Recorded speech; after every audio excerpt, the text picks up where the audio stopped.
makakausap natin this morning. Si Dr. Israel Francis Is Vargas, ang spokesperson at Senior Vice President for Health Finance Policy Section ng PhilHealth. Good morning po, Doc Is, and thank you very much for joining us this morning po. Good morning, Miss Annie, and magandang umaga din po sa lahat ng ating mga taga-subaybay. Okay, Doc Is, nice to hear your voice again. And my first question, ano ang detalye nitong expanded maternity benefits po na inanunsyo ng ating Pangulo? Well, ito po ay mga pinalawak natin na benepisyo ng panganganak, either normal or cesarean section. At meron din po tayong mga ilang pinalawak na procedure, gynecologic procedure, katulad po ng RASPA or DNC. At ito nga po ay nagsimula na sa mga admissions kahapon. This covers panganganak sa mga hospital at non-hospital facilities. Okay. Doc, automatic po ba na i-avail ng mga soon-to-be moms, yung mga bagong nanay, na miyembro po ng PhilHealth? Yes. Once effective na po yon, and ang naging effectivity nga po nito is April 30, ay pwede na po siyang ma-avail. Especially so, yun pong ating maternity care expanded ay hindi lamang sa panganganak because pinalawak din po natin yung ating antenatal care or prenatal care, pati na yung ating postnatal care. Kung kaya't sa lahat ng mga nagbubuntis or magbubuntis, ay covered na rin po sila, katulad po ng ating mga antenatal care. Kung dati as per guideline ng DOH ay tatlong visit siya, ngayon po 8 na yung binabayadan natin. Tapos per visit, binabayadan din po natin yan. Plus, ngayon, binabayadan na rin natin yung mga laboratorio during the prenatal care, including laboratories, including ultrasound, pati po yung mga tinuturok na tetanus toxoid, binabayadan na rin natin yan. At yun pong postpartum care naman, yung after panganganak, na dati ay isa, ngayon po ay 3 ng beses yung binabayadan natin na visits. So, kahit po nagbubuntis pa lang ang ating mga pasyente, meron na pong benepisyo na makukuha. Ibig sabihin po ba nito, Doc Ish, totally wala nang babayarang anumang gasto sa ospital ay isang mga anak na PhilHealth member po? Hindi naman po. Pagka po dun sa mga hindi ospital, non-hospital, yun pong ating polisiya is no co-payment, wala nang babayadan pa. Yun po yun sa mga lying-in, birthing homes, maternity clinics. Pero kung sa ospital po, kung sa ward po sila manganganak or basic accommodation, wala na po silang babayadan pa. Kung ito naman po ay sa semi-private, meron pong fixed co-payment. Kung private po, syempre meron din po silang babayadan pa kung mga nasa private room or suite room po yung pinili nila. Okay. Doc, halimbawa, isang case dito. Halimbawa, naging inactive siya. Pero nakatakda na siyang mga anak. Naging inactive siya 2 months ago. Pero ngayong month na ito ay kailangan na niyang mga anak. Paano po? Ito ba ay mako-consider pa dito sa program na ito?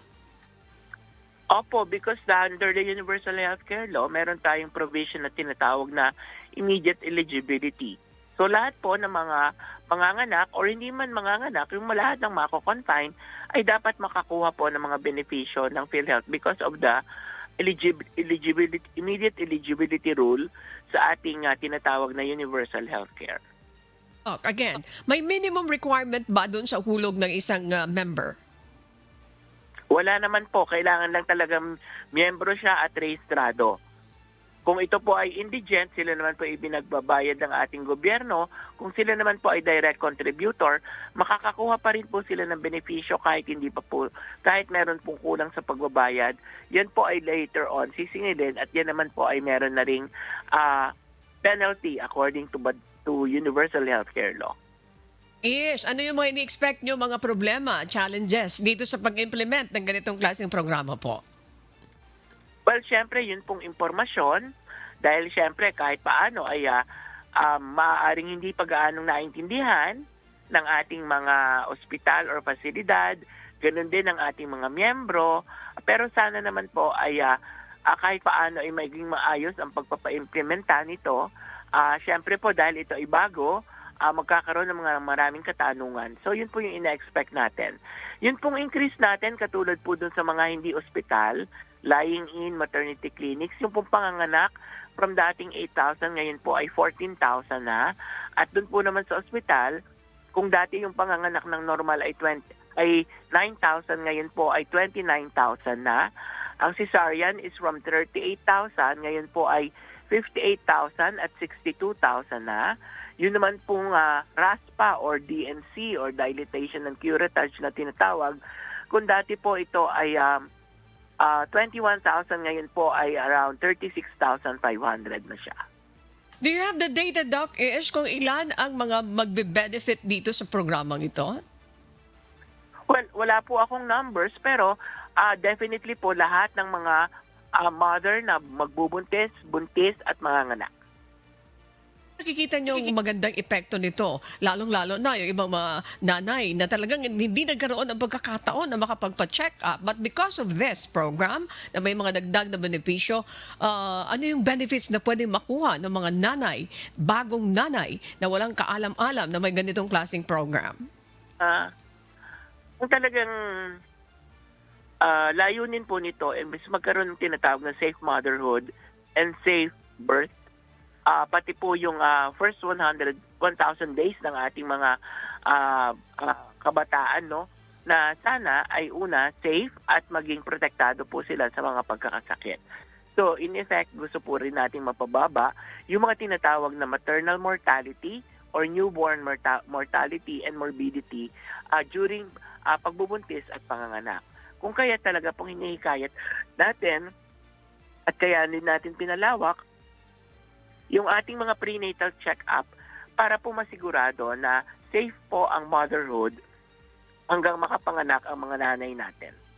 Okay. At this point, Doc, mensahe niyo po sa publiko at baka may mga update from the PhilHealth na nais niyo ipamahagi o ibahagi sa ating mga kababayan. Go ahead po, Doc Ish.